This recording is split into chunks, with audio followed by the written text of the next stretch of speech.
वैजापूर तालुक्यातील महालगाव येथे मध्यरात्री सराफा दुकानात चोरीचा प्रयत्न झाल्याची धक्कादायक घटना समोर आली आहे.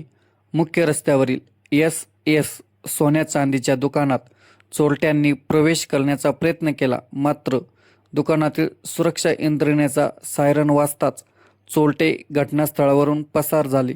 ही संपूर्ण घटना CCTV कॅमेऱ्यात कैद झाली असून त्या फुटेजच्या आधारे पोलिसांकडून तपास सुरू आहे. या घटनेमुळे परिसरात भीतीचे वातावरण निर्माण झाले असून नागरिकांनी रात्रीची पोलीस गस्त वाढवण्याची मागणी केली आहे.